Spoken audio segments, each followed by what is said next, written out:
Starting. Oh shit, we're live. Oh my god. I guess it's my cue to start talking. What's up, all you awesome gamers? I'm the governor, one of your hosts of this fantastic podcast called The Console Corner, your number one source for all things gaming. If this is your first time listening to the show, we dive deep. Oh, so frigging deep. I got to stop right there because we had some deep ass conversations and she will fucked it up. So now we had to go live. So yeah, let's get back to it. Tonight it's wow. Wow. I was waiting throw for it. her after bus now. That's I got awesome. to. It Yeah, feels great. why not? But yeah, we talk about all the game industry news, games, and everything in between. Tonight's gonna be a great freaking show. I'm already talking shit about She-Wolf, so this is gonna be awesome.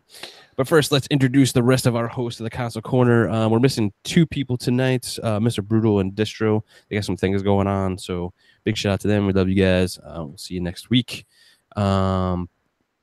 Yeah, let's go ahead. She-Wolf, what's up?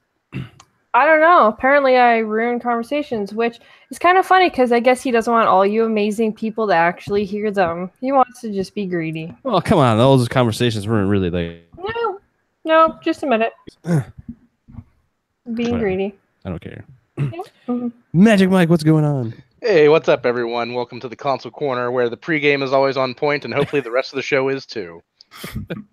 We should start broadcasting the pregame. It'd be kind of funny. Next up, we have Mr. Sith, who I'm going to trigger tonight, I'm sure, at some point.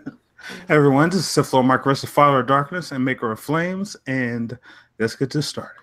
Awesome. What's up, everybody? We work hard to bring you this awesome show. Make sure you go support us and follow all these awesome people on Twitter, all the social medias, and all that kind of cool stuff. If you guys got any questions, hit us up in the chat. It's probably not going to be a super long show since we don't have a lot of people or really a ton of topics to talk about, but we're going to keep it funky. Let's get into the first thing that I love talking about, and that's what games we've been playing. Mr. Sith, I know you got some crazy stuff to talk about with games, so what you been playing, man? State of Decay 2, and before then, since our last show, a whole bunch of free-to-play titles like Radical Heights and H1Z1 for the first time, and R.I.P. Radical Heights. Yep. Yeah. We'll get So into that, but... whole bunch of free-to-play titles and stuff before State of Decay 2. Oh, dude, I got that Ruiner game you mentioned in the last show we did. I fucking love that game. It's so good. Oh, I'm so happy you do. Yeah, it's super fun. Magic Mike, what you been playing, man? Oh, man, I've been playing just a lot of God of War, getting through all the trials and everything. Nice. Been having a lot of fun with that. Like, the end game is extremely satisfying. And, I can't say how much I love this game. It's been such a great experience from start, and I haven't even finished yet. But I also been playing State of Decay 2 and Hellblade and enjoying both of those just as much as well. Nice. Hell yeah. Can we really call State of Decay 2? Isn't it more like 1.5? I knew that was coming. I would say that until they get all the co-op bugs fixed, we can stick with 1.5. I'm interested to hear these bugs. She-Wolf, what you been playing? State of Decay 2, Fortnite. Fortnite. And I think that's about it. Really? That's it? I think so. All right, so I've been playing a Ruiner, like I said, State of Decay 2. I played through the Destiny 2 campaign on PC now. I subscribed to the Humble Bundle, and they were like giving it away. So I picked that up. Having a good time going through that campaign again, messing around, all that kind of cool stuff. Can't really think of any other games I've been playing lately. So, yeah. All right, let's go ahead and get into... That was everybody, right? I didn't miss anybody? No, there's only 4 of us. See, I'm confused. I'm always thinking there's like 2 more. First, let's go ahead and talk about some Inside Xbox. So the next latest show for Inside Xbox came out. I'll give Inside Xbox this one thing. I'm kind of down on the show just about all the time they come out. I feel like they touch on a lot of things, but they're getting better in their production value and like moving along through the topics a lot better than they did in their first and second show, I think. So I think they're getting to that point where the show is starting to roll now a little bit. I'm just not happy with all the topics and stuff, but It's clearly not a show for me, but what do you guys think about Inside Xbox? What do you guys think? I mean, I agree with you. It's not really a show for me. It's not a show for the majority of the hardcore gaming crowd out there. And the show is 2 hours long, so I'll be honest. I didn't watch all of the last episode because I couldn't sit through it. I don't have the time for that when the content of the show doesn't really grab me. So it's nice to see some of their upcoming first party titles. Like they were showing off. What they showed off Sea of Thieves with the first episode. We got to see a little bit more State of Decay 2. But it's just I would prefer something like a half hour where they really like dug into the gaming and what is Xbox. So I feel like they're still hopefully working on streamlining it. But if there's anybody out there that liked it, I'm not saying you shouldn't. I'm just saying it's not for me. Agreed. Anybody else? I think it's okay. I know a few times, Xbox sent out that poll of, should Xbox do their own shows and stuff. And I think, of course, I'm just speaking for myself. Like, what I would really want from them is just for them to lump it all to one big show, like a PSX or something, or a Nintendo Direct to compete in that avenue.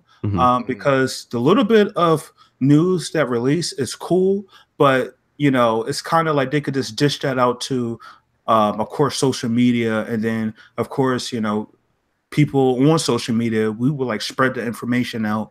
So it's kind of like I mean, I guess if it's if they want to do it in a show, I don't know what else behind the scenes will make it ideal to do it as a show, but I know it's costing some money. They're spending more money on shows than their competition. I'm pretty sure. So, like a monthly series, yeah, for sure.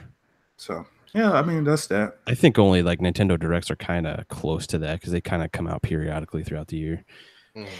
See, I don't really mind the whole aspect of the monthly shows. Yes, the 2 hours thing is a little too long, so they need to kind of cut that one back. But I do find that like I wish they would kind of more focus on stuff that's going on that month that we don't know about, instead of focusing on stuff that like previously came out that we already know about, and so on and so forth. Like, and I think they need to kind of actually focus more along the games and what the features and the things that Xbox is actually doing, and not on like all the little minor stuff that really has no relevancy really at all. It just seems to be just to make up time.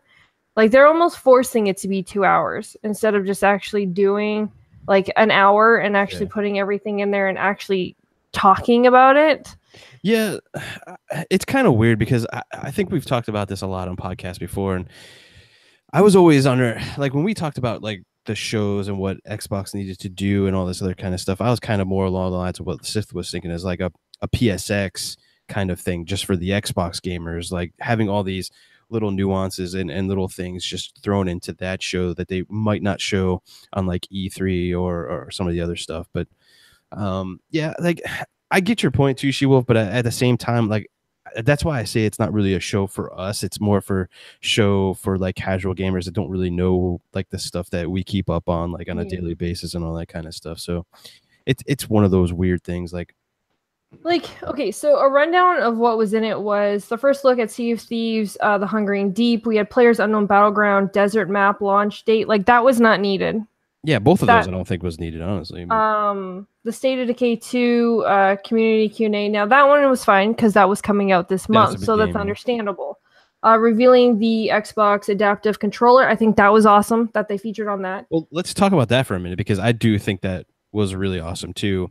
And I thought that was one of the coolest features, that and when they were talking about MCC, and we'll talk about that in here in a second too. But like that adaptive controller was like super awesome. And I applaud the people that they had on there. And especially when they were talking about, Xbox's controller and how it's not an inclusive controller and, and how they thought about it and their whole process behind it. I thought that was really awesome and an opening and like being like, hey, we know it's not a controller for everybody, that's why we went in and supported these guys that made this awesome controller for a lot of other people. So I thought that was super awesome. Well, yeah, because it's sorry, go Mike. I was just gonna say about that adaptive controller. I think it's especially awesome to see that they're taking the time to put the R&D into something like that, because even though right now, the Xbox controller that we have works perfectly fine with me. I love it. It's my preferred controller. But it only takes 1 second in your life for something to happen to you where you're not going to be able to utilize that kind of an input device again. Exactly. Most people don't think about that. The majority of gamers, that's not even something that they'll ever think about at any time until that moment comes. And I personally know some people that aren't able to play video games like they did when we were younger because they have injuries to their hands, or they've been in a car accident, or they've been serving overseas and have some injury that took some of their fingers away. So to see Microsoft working on something like this, that's not just for the gamer, that's for the population as a whole, because this can be used with PC. There's a lot of other uses to it than just being a video game controller. So it makes me proud to see a company doing something like that. Well, it's also the fact, like, a lot of us, the reason we like to play games is because when you go into a game, you get to feel like something else. You don't have to be you if you don't want to, if that makes sense. And you're not judged. You're not being stared at. You're not, and nobody even would know someone with this controller is sitting behind that Xbox. Like, that's what makes it so amazing, is the people who love Xbox or PC or anything that can use this controller allows them to actually be, interactive in the world that they, either grew up loving, or if they are really self-confident about everything that did happen to them, whether it was overseas or whether, it was an accident or something, they this gives them something back at the same time, allowing them to go into that world and still feel confident about themselves and everything else like that. And I think it's amazing that Xbox was the first one to take step on this.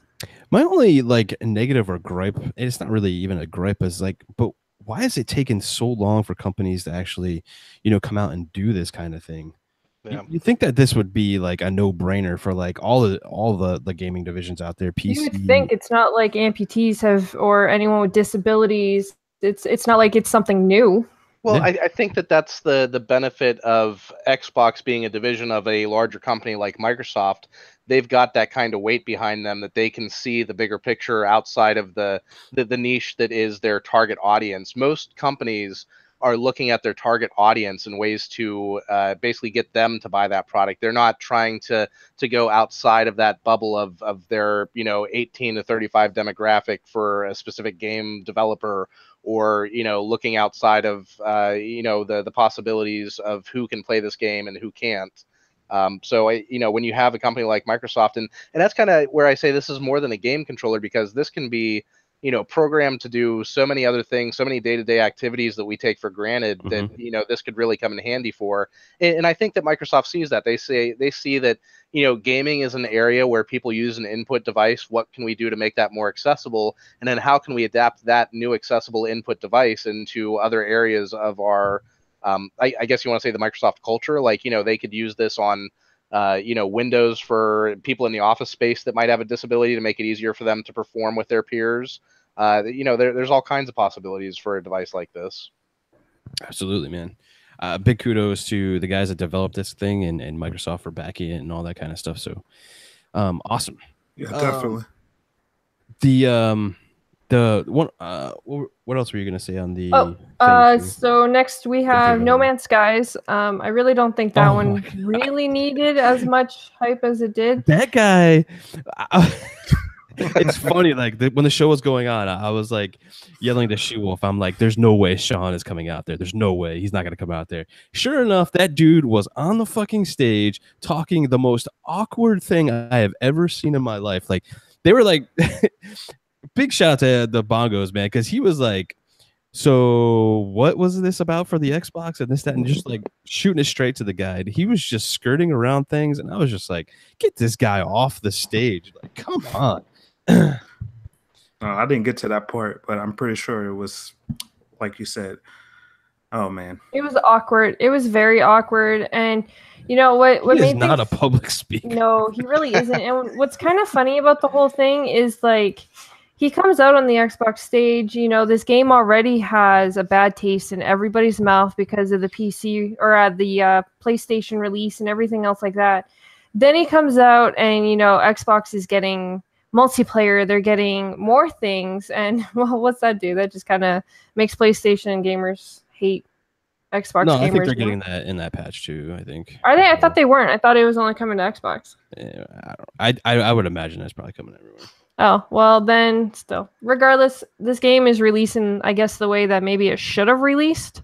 And I'd be surprised to see how many people actually buy it. I still think that they'd be smart to actually release it in Game Pass, just so that that way people can actually try it in there and then see if they want to buy it, instead of chancing it releasing and it failing like what it did on the PlayStation. Because again, this game still already gave people a bad taste, so it's going to be surprising to see what actually happens. But he was awkward. He was awkward. I don't really think it, like, I mean, I guess it did fail. I mean, it failed in the way that, you know, their messaging and all that kind of stuff, and, you know, the refunds and all that stuff. But I still think, like, even after that, there's a lot of people that still like supported that games. I don't foresee it as a failure, like, for them, because you got, like, what was their expectations, what was their numbers and all that kind of stuff. I think out of the gate, like, it sold phenomenally, but then it had a lot of issues, and, you know, well, yeah, well, of course it sold great because everybody thought it was something that it wasn't. Exactly.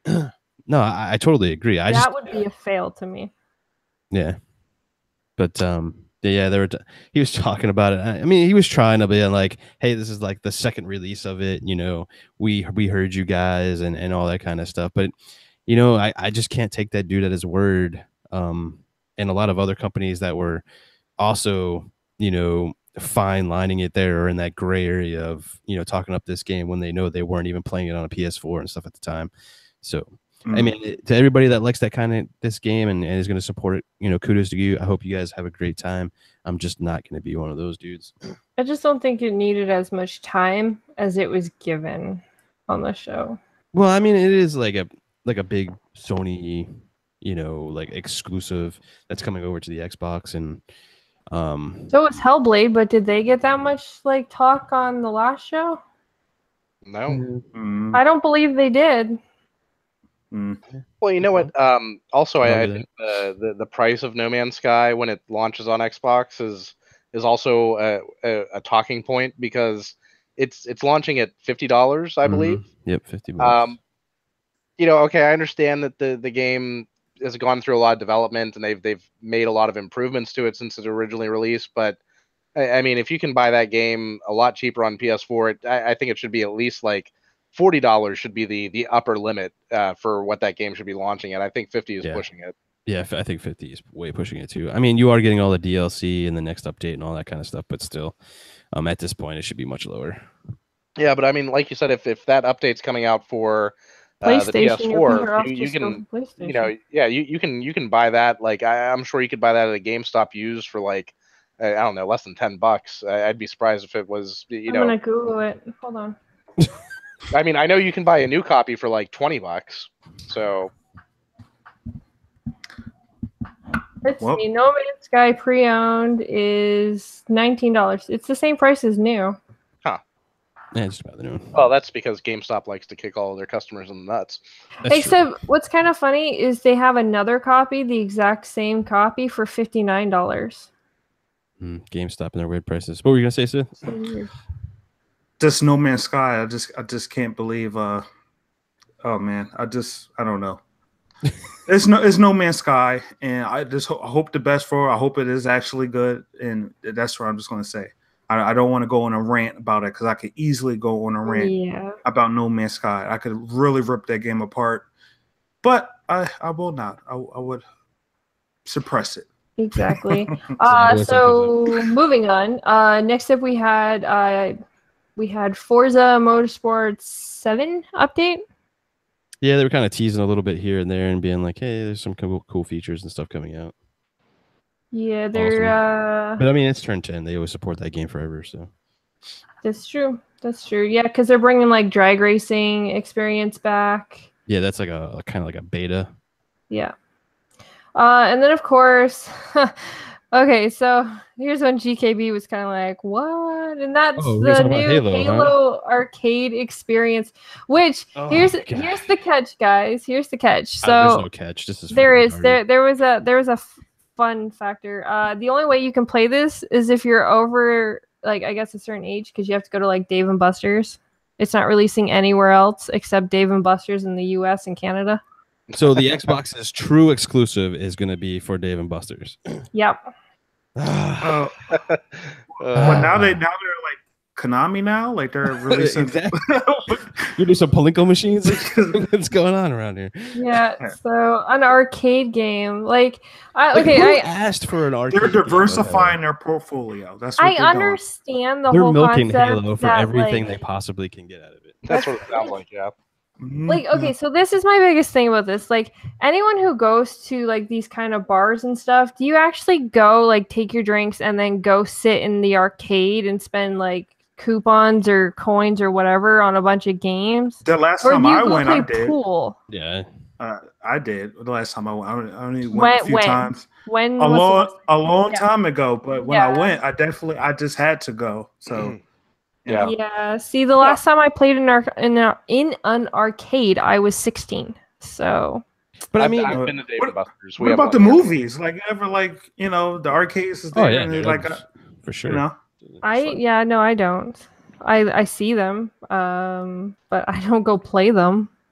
But here's the rub. Like, okay, so these people come up and like, hey, we want to make a Halo experience in an arcade cabinet, and then everybody's sitting around and being like, we're getting fucked up and fucking destroyed right now with our first party. Yeah, let's totally go do a fucking arcade machine like that. That doesn't make any damn sense. And like, and if you're gonna do that, cool. On the Xbox for like $20 for all those hardcore Halo fucking fans out there that would love to play this probably too. Maybe there's not even a Dave and Buster's around where they live. Like I just So apparently, WDFC podcast says this was not Xbox who started this. It was an arcade company that Yes, they wanted came to this them. Halo version. Did not take anything away from 343 on Halo 6. Yeah, but so my thing is though, time and money still had to go into it. Well, and Yeah, also if you're they just use all going to the start, acid. and if you're just going to start licensing out a franchise like that, then it's going to become watered down very quickly. And part of what makes Halo great is the lore of it. I'm sure that whatever this arcade company that was that maybe have developed this has a love for Halo, but if other companies out there start seeing like, oh, Microsoft is willing to license Halo out. Yeah, let me do Uncharted. Let me do Yeah. Last of Us, and I don't want to see like a bunch of like Halo arcade cabinets or anything like that, or what was it, we had those twin stick shooters that came out. They were mobile games for the Windows 10 mobile, RIP, and also they came out on PC, and then you could eventually get them on the Xbox One. Like Spartan Assault, I think, was one of them. Like if you start coming out with the Halo games out of the woodwork, then Halo's not going to mean anything anymore. I mean, Halo's already in a rough spot. I feel like that's where I'm coming from too, Mike. Like from the last game, yeah, the multiplayer is great. There's a lot of people rough spot, like you're saying right now. Like why was this even making any sense to anybody at this point? Mad Max makes a really good point. He says they should have kept the game on Xbox. Most kids nowadays have never even seen an arcade. Exactly. Like everybody's playing on their consoles and stuff. Like I just can't see this making any kind of money or even like, doing any kind of, I don't know, goodwill for like Xbox or anything. It's just like, what is I don't even know. It's like more of a draw for Dave and Buster's, because I'll tell you, the Dave and Buster's that's around me, the only reason I ever go there is because they have the Star Wars arcade cabinet. And like when you go there, Mike, is there like a ton of people there all the time? Like, well, I try to go there when there's not a ton of people, because okay, yeah. I don't want to wait in line to play a video game. That's why I have a console at home.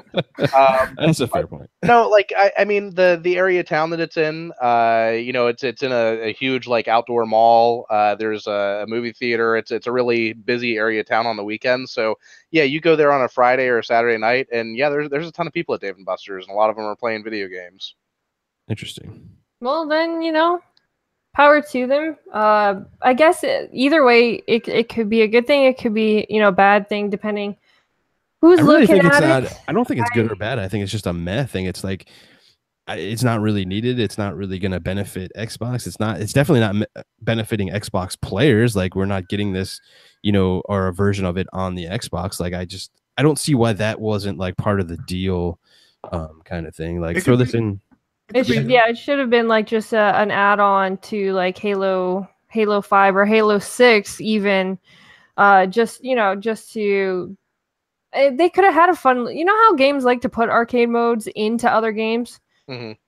Like they could have done something like that. They could have added it, and who knows? Maybe they might actually add it to Halo 6 for all we know. There could be some special arcade that you can, you come up to, and you can actually play the game in Halo 6, like they did in Call of Duty. They did it in what was that? Oh, there was another game I was just playing recently that had Far Cry 5. They have arcade modes. Yeah. So, it's possible that that was actually in the contract. There could be an actual, fun, little hidden Easter egg in Halo 6 that we don't even know about. So, it is what it is. People who go to Dave & Buster's, all the power to you. Let's see some pictures. I'd love to actually see pictures. Yeah, sure. Was that all the Inside Xbox? Was that the last part of it? No. There was also the Gears Pro Circuit and Halo. Well, that's not really a huge thing, but also look at Divinity Original Sins 2 Definitive Edition. That's coming to game preview, correct? It is in. I believe it has released in. Which is now available in Xbox Game Preview program for Xbox One.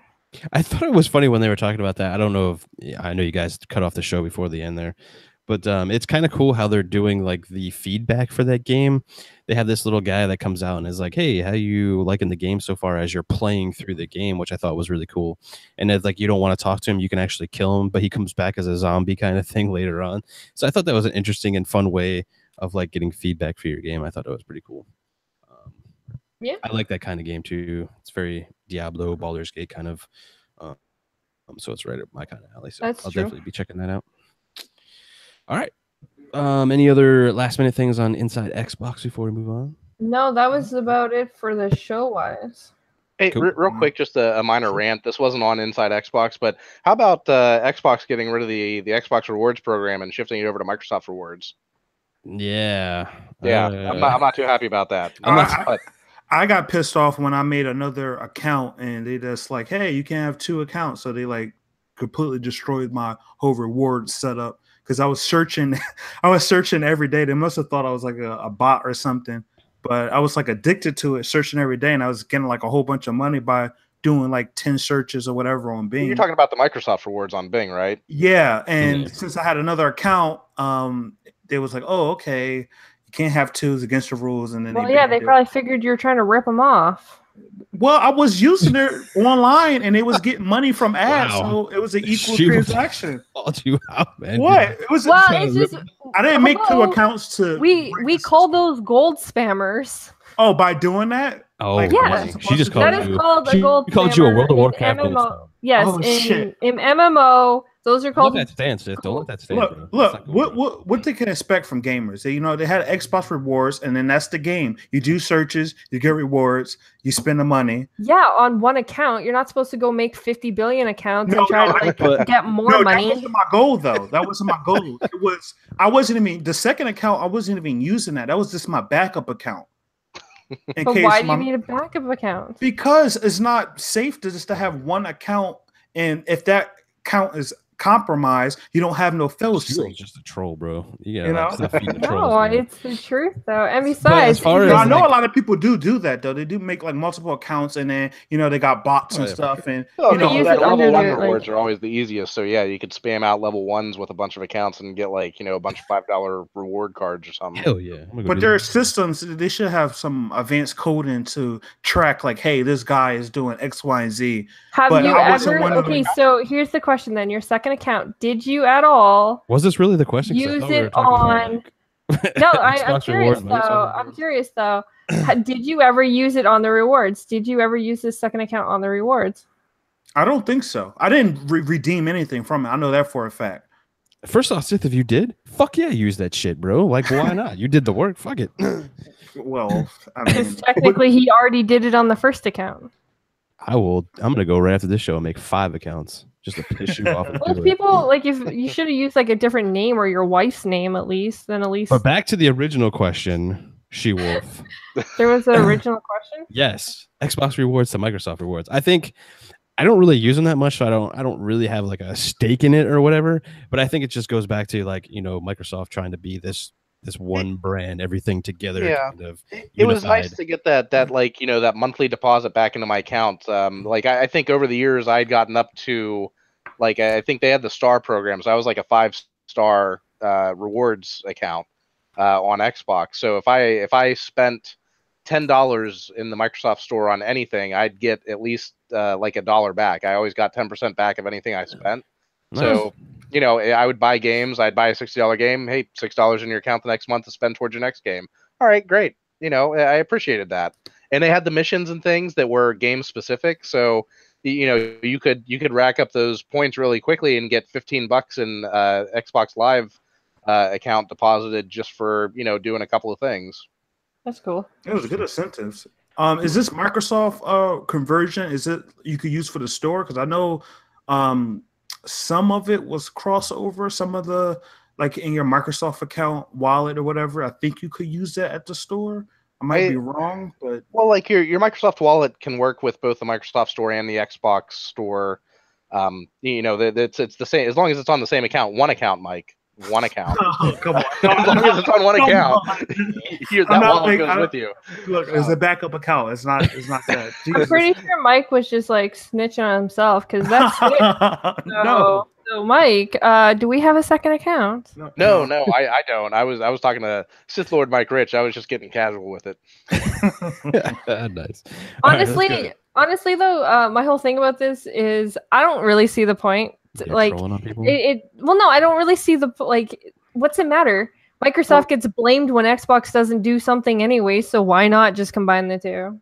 This is why it matters to me is because the Xbox rewards program worked for me. I actually felt like I got rewarded out of it. I was getting cash back in my account on a monthly basis. I was doing some of the missions and racking up points that way. I have the Microsoft rewards as well. On the same account, my one Microsoft account got both Xbox Live rewards and Microsoft rewards. And throughout the years that I've had a Microsoft account, I've used those Microsoft reward points just once, to get a $10 Xbox Live gift card. Okay, but if all of my Microsoft reward points to get together, then it'll still be the same thing, just called Microsoft. Is it the same thing? I think it's gonna take a lot more to get that money back as far as like Xbox Live funds. So that's why I'm disappointed about the move. We'll see. We'll see. I mean, stop clipping your nails. That's not clipping my nails. It's a pen. Calm down. It sounds like it does sound a little bit like a nail clip. Right? Exactly. It is a pen. I am clicking a pen. So we're doing her nails right now. All right, let's go ahead and move on. PlayStation says they're doing something different for E3. When they explained it, I was kind of like, so you're just doing a normal E3? I think the only different thing is like they came out and said, hey, we're only going to show these 4 first-party games, but all the rest is still going to be E3. Yeah, so I really don't understand what the whole we're doing something different this year kind of thing is, but what do you guys think? Do you think this is a big deal? I didn't really find it a big deal. A plot twist. It's, they say that and then they're going to have something special in it, but I'm not getting my hopes up. And it's not really about hopes. I like the 4 games that they mentioned, so I'm totally fine with that. So I don't care. Bring the good games, good show, whatever. I'm going to buy all 4 of those games as they said, so. Yeah, they're going to be showing Death Stranding, Spider-Man. All day one buys for me, so. And what was the 4th one? I can't remember what the fuck. It's The Last of Us. The Last of Us 2, yeah. Yep. Ghost of Tsushima or whatever. Oh, yeah, Ghost of Tsushima. Soccer punch game. Yeah, man, Last of Us 2. I am kind of upset that, okay, so my thing about this is a lot of these games we have seen stuff from, like Spider-Man we've already seen from. We haven't seen any gameplay trailer or any gameplay at all from Kojima's game. But okay, so this is that's where it all comes down. Like we have seen way too much about Death Stranding. If we don't see actual gameplay and actually get to know what this game is, and just more stupid. I think honestly we're gonna see gameplay because Jeff Keighley or whatever his name is, he's like in love with Kojima. He went and actually played the game. He's like, yo, I was playing the game. I can't really talk about it, but I was playing it. So if he's playing it, that means they have a playable build. So why not show some gameplay? Well, that's fine. As long as they're actually going to play the games, then, it's whatever. We all know they're not only going to, like, show 4 games. We're obviously going to see, like, smaller games in between. In VR. Oh, yeah, we're definitely going to see VR. I think there's a big VR push this one, too, from what I understand. But the gameplay for the game, I hear that it's just, like, of course, like Metal Gear Solid, like third-person, open world. I think that's what they said, like, factual, not like hearsay. So, yeah. I mean, I'm fine with that. I don't think that's a bad thing at all. See, people want to see Shenmue 3, but Shenmue 3 has been pushed to 2019, so you probably won't see anything about that until next. Well, the release date's been pushed to 19. It doesn't mean you won't see Shenmue 3 on the stage. Well, you'll probably see, like, a cinematic, but that's probably about it. I don't know. We'll see. You might see the Shenmue 1 and 2 remasters that are coming out. Possible. Yes, definitely. This year, right? Yeah, I believe they come out this year. They're coming out before the game, so. But yeah, like, and Sony went on to say that they're gonna be showing third party and all this other stuff. But I seen like people like spinning this and all different kind of things on social media, and I was just like, what is going on? Like it's just a normal E3 for Sony. Like the only different thing that they're doing is like, hey, we're only showing these 4 first party games. Like whoop-de-doo. I think they're still going to show some awesome stuff, just like Xbox and Nintendo is probably going to show some cool stuff. It's going to be E3. I think everybody's going to have a great show. Whether you like the stuff they show, that's a different story, but I'm excited for it. Yeah, me too. Yeah. Cool. Cool. All right, let's get into some Red Dead 2 stuff. New trailer. So well, I guess a lot of sites had like some hand-on preview bullshit. I'm so fucking jelly of all these big freaking media sites getting to go get hands-on previews of these damn games. And we gotta sit here and wait for Red Dead 2 to get bigger and you can go do it too. She would have just said get good. Get good or get right. Yeah. Or go get hired from them, and then they could send me wherever. Yeah, see, there you go. But then you can't afford 4K TV, so I don't know if you want to do that. That's true, and I can't find the settings menu. Exactly. But to be fair, though, that power button on a PlayStation, I will admit, if you don't use it, it is hard to find. Like, on the Pro, it's so sleek. I just got the Black Panther Blu-ray, the exclusive Black Panther Blu-ray, and I try to put it. I was like, where the hell is the slot to my Xbox? I'm like, and then I open a thing and it's like a Christmas movie in there. I'm like, what a Christmas movie is doing? I was like, what is going on here? So I had to eject it. Yeah, that's my story. Nice. That's awesome. What did you guys think of Red Dead 2? Interesting. Yeah, I mean, the trailer that came out, it looks like Red Dead Redemption. So I wasn't blown away by anything that they showed us. It was a good story trailer. It really set the atmosphere and everything. But if you played Red Dead Redemption, you kind of know what's in store because this is going to be a prequel. Spoiler alert. Because of what happened at the end of Red Dead Redemption and the character that we saw in the trailer, we know that this happened before Red Dead Redemption came out. I think like 12 years earlier, I think. I mean, I think the game looks like it's going to be really good. It's Rockstar. They do great games, which is why they're allowed to only come out with like one game a generation. And, I think that the game is going to take up a lot of my time when it gets here. But until the game releases, I'm excited for Red Dead Redemption, but I'm not going to like fawn over every little trailer or screenshot, everything that comes out because I already know it's going to be great. They don't have to convince me. Yeah. I'm hyped for it because it's like the Wild West and the whole West world just kind of makes you like more excited to play this game. Oh yeah, that's actually a good point there. She will. My only gripe about it though is it was just too much story, and I don't want that in my game. I don't want the cinematics. I just want my loot box. I'm sure there's a skip button. Oh my god, he's trolling you right now. It better be a skip button because I don't care about the story. Anyway, I don't think everybody picks up on your like your trolling there. So every show he does it. His sarcastic tone is like the same as like his That's casual why it's so stuff. good. That's why when he starts saying it, I'm just like, I start dying every time he does it. And see, and that's the issue when I go into the dark side, and then people don't know if I'm joking or not, and I'm like, oh, okay, I'm sorry. I find it hilarious, bro. Yeah, Every but time I do. it's fun. I like it. I like the Red Dead. Is looking nice. I'm pretty sure it's going to be cool and good and all that good stuff. So. Now, here's the big question: is Red Dead Redemption going to be the game of the year, or has that think it's title gonna No, already it's been announced? already No, a God of game of the War. year. I think God of War is going to be. Oh game of the no, year. no way, no way. Oh, No way. I disagree. I'm on Shiwa's side. I think God of War is game of the year. Okay, a Pretty Western. sure. Wait, when's you Red got Dead coming guns. out? What's the exact? It's October. Oh, October so okay, it is making. 16th or It's gonna be 26th. out before the yeah. It's gonna have its time. It God of War depends is if good. it doesn't have them graphics. God It of already- War it got already like. has the graphics. You see the smoke on that train. That train was awesome. We'll see. I still think God of War is going to take It's gonna be game a of the battle year. for sure. I've already stated that God of War is like the game of the generation so far. I haven't played Spider-Man and I haven't played Red Dead 2 yet. If Overwatch got Game of the Year, Red Dead 2 is going to definitely get Game of the Year. Well, you have to look at like what Overwatch went up against too, though. Yeah, but that's Red true. Dead is going to sell like 3 times as much. Yeah, what but it God of- doesn't go by that. It does. It goes by player base and popularity. Now, here's the thing. I think Red Dead Redemption 2 is going to be an amazing game. I'll go even as far as to say it will be better than God of War in a lot of different aspects. But what God of War has going for it is that it's a game that you can finish. How many people are going to finish Red Dead Redemption 2 before the end of this year? Yeah. Yeah, I don't know. Well, It God depends of on the War is story. pretty long though. It It is. is definitely a long game for sure. So if it's like 20 hours God of War, Red Dead is probably 20 hours, if not more.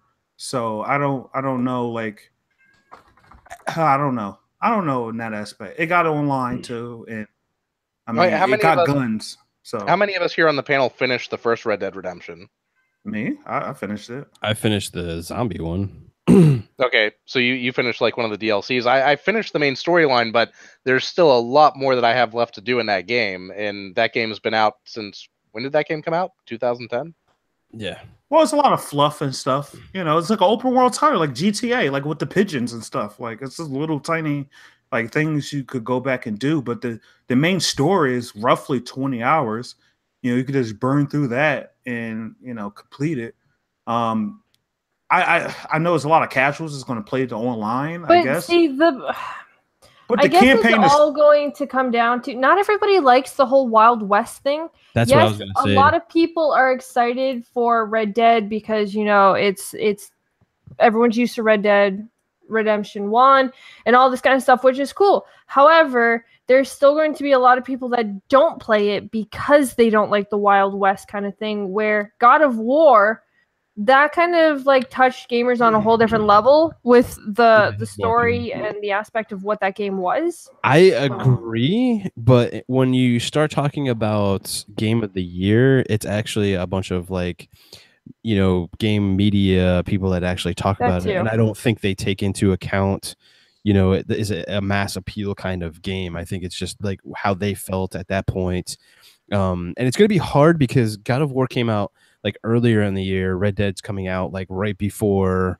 they're going to go into deliberations for game of the year, so it's going to be fresh in everyone's mind. So it's going to be coming down to like how much did God of War stick to you.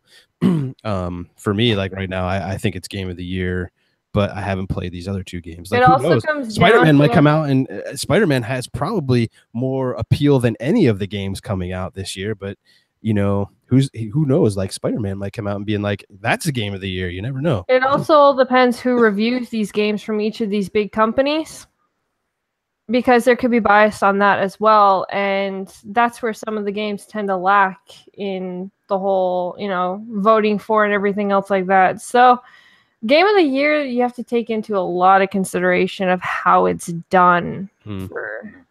well, after Overwatch, anything's possible. Absolutely.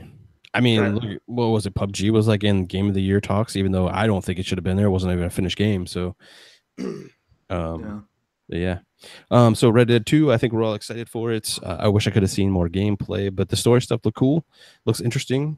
Can't wait to get my hands on it. Oh, actually, they did say it was gameplay in there, but it was like Yeah. like Because that fireplace part was like all gameplay. Yeah. That's supposed to be like your hub or whatever. It was a very well edited trailer.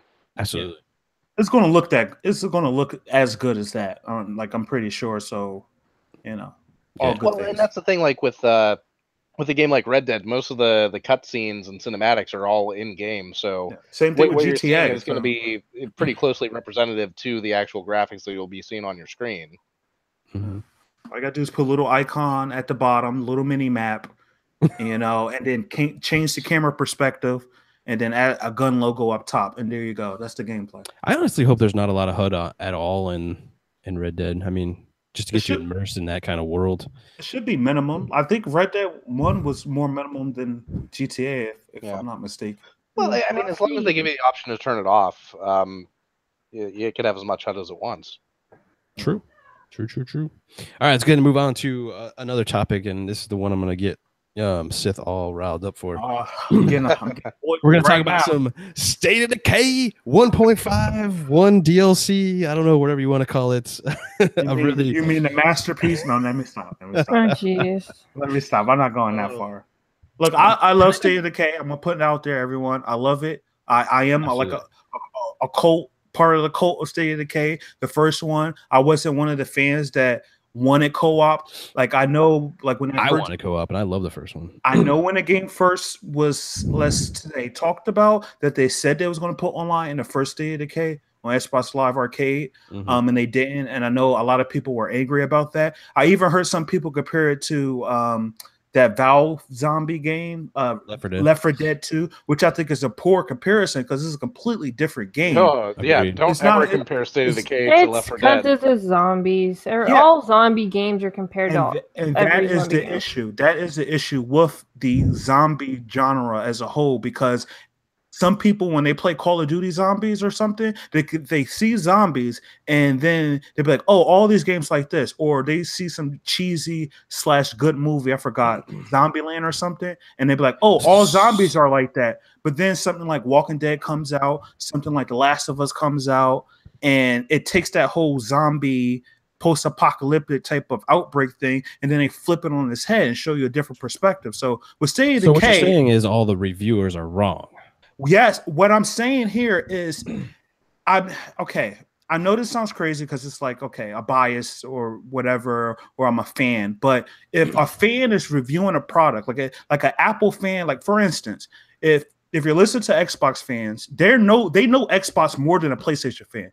You can't argue. They know it more than a PS fan. So when I hear things, like I want to hear from the source. Like if I'm hearing things about PlayStation, I listen to the straight hardcore PlayStation. That's all they play. That's all they see. And I could get the best picture. I know the ins and outs. I know the pros, the cons, and all that. With State of Decay, majority of these reviewers are not Xbox fans. They're not.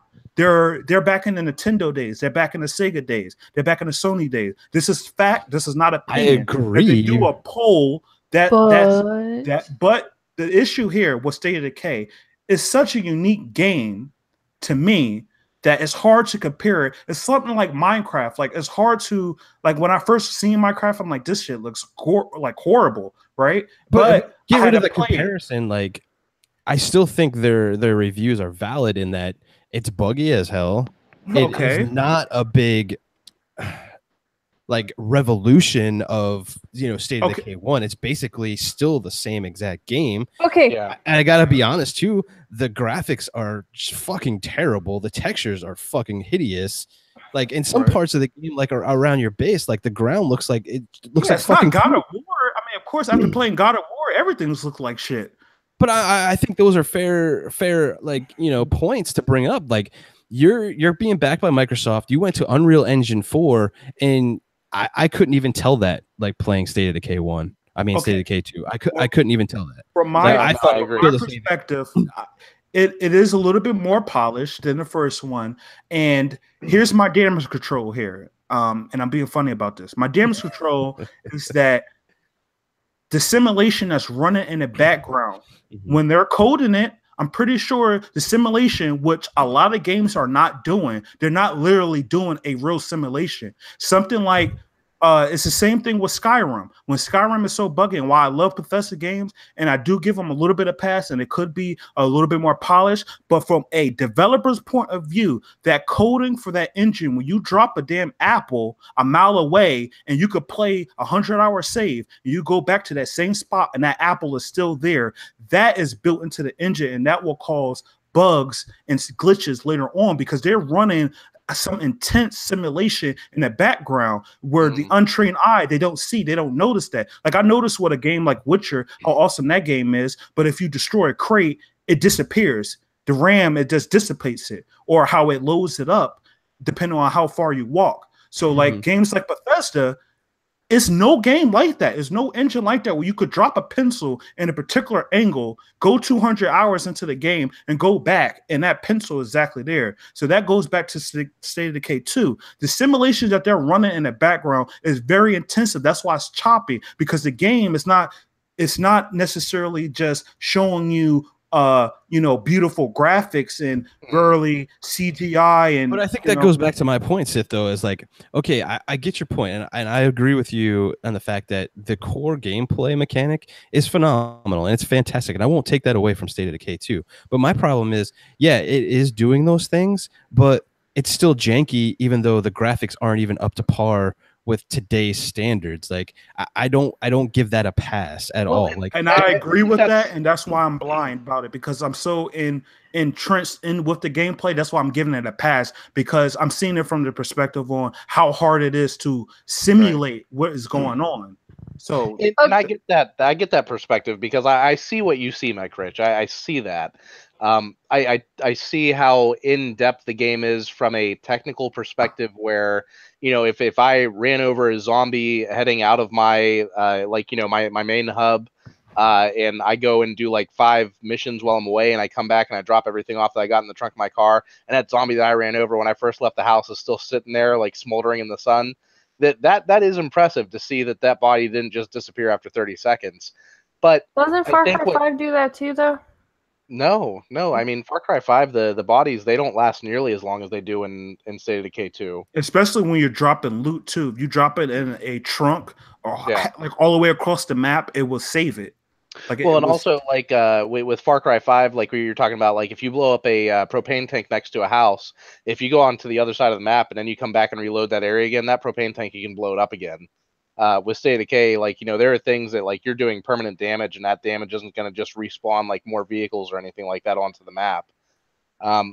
So I get that. Technically, I mean the game is a masterpiece in and of its own right, but I think where we see the media backlash as well as the social backlash for a game like this is that from a first party perspective, you just had a month ago a game like God of War come out, and you're combating with State of Decay 2. They're very different types of games. I don't even think they should ever be compared to each other, but that's what people are going to do when it comes to social media. That's what's going to happen. Okay, X did this, what is Y going to do as a counterattack? And they're seeing this in a linear way, whereas like, okay, this happened, then this happened. So I can't fault people for being upset with State of Decay 2, because it is not as awesome as what people would have hoped the next Xbox exclusive would have been. And I mean, the same's going to be true of Crackdown 3. Crackdown 3 is going to be a phenomenal game. It's going to be a masterpiece in its own right.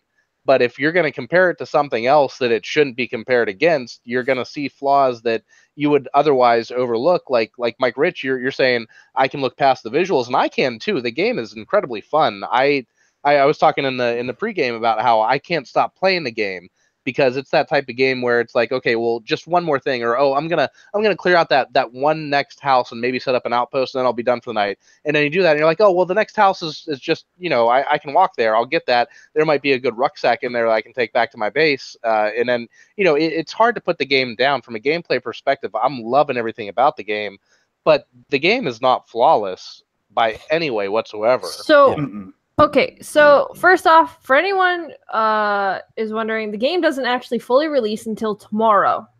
If you had the deluxe edition or the ultimate edition, You were able to actually play it starting May 17th.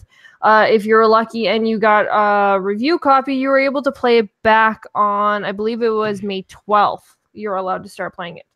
Of course, I've been playing it since the 12th, and so my whole thing about this game is I'm not comparing it to absolutely anything, because I went in thinking just this game of what it was. I played the first one.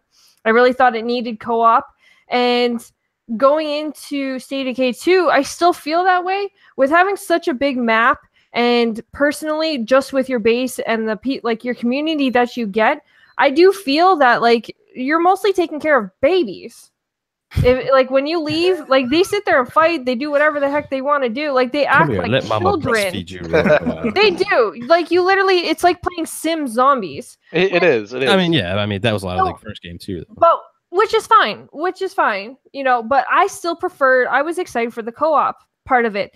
Now, when it comes to the co-op aspect, there was a lot of bugs in the co-op. Now, I am waiting till the 22nd to actually give my full opinion on what I think about everything. However, there was still a lot of things that were actually just standard base game that I thought had flaws. The fact that only the host gets to actually keep a save. So if you go in with 4 friends and you guys are like, all right, let's do this. And then say you spend 10 hours and then the host is like, oh, guess what, guys? I'm tired. I'm going to bed. Guess what? You all get kicked out and you have to start your game all over again.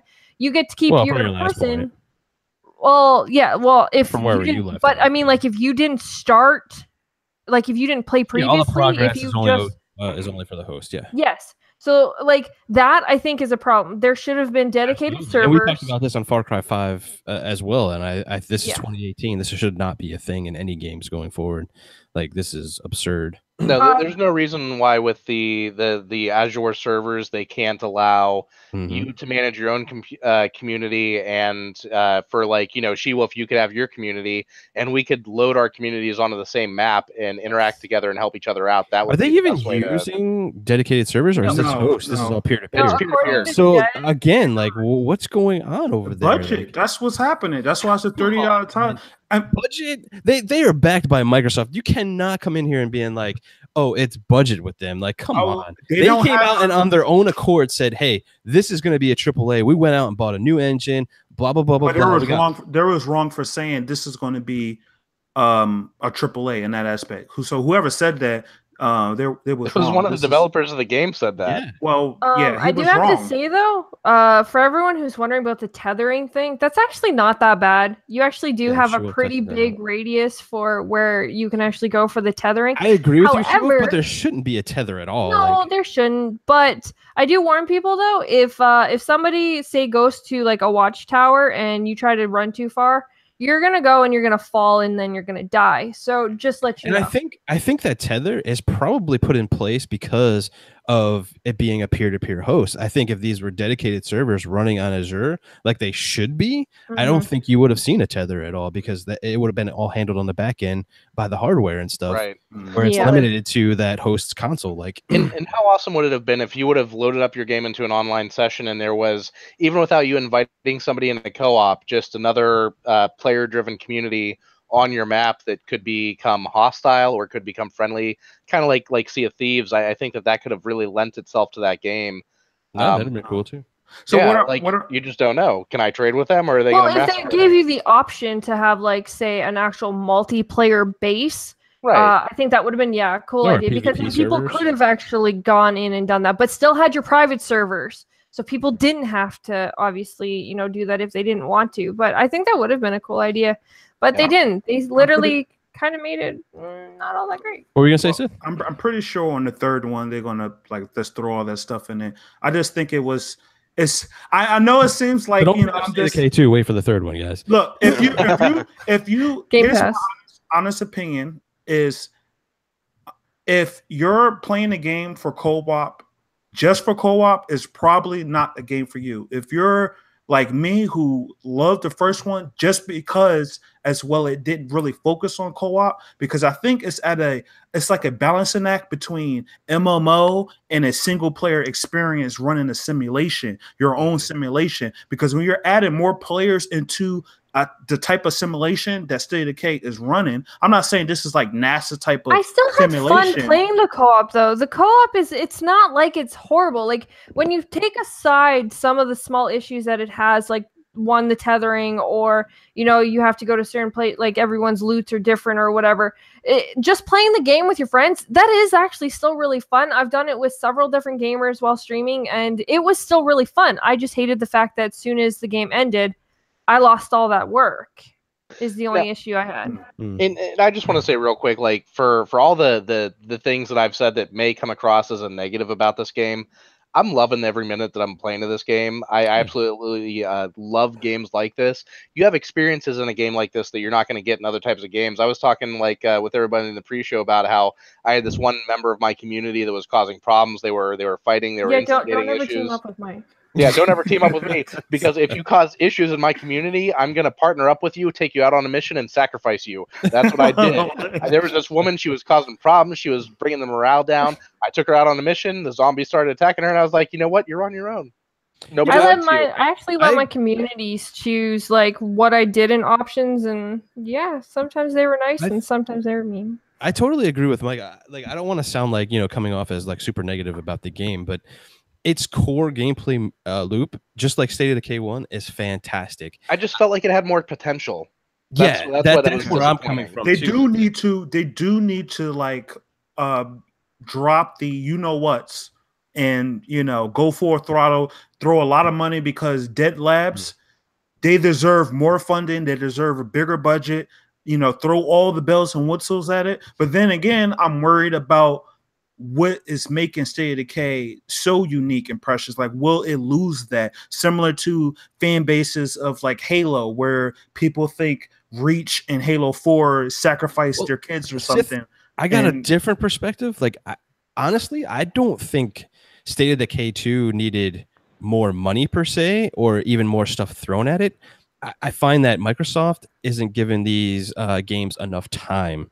I think they're very stringent on their guidelines and timelines and the stuff that they need to hit. Because they needed the game. They need to stay at this time. I think what Phil Spencer and Shannon Loftus and that whole team needs to do is look at the game as a whole and not let these games come out until they're absolutely ready. And I think they're doing a disservice to these games at this point. They just need to let them stay in the oven a little bit longer. And then you get a problem of they're having sparse years, and people think that Xbox is not making any games.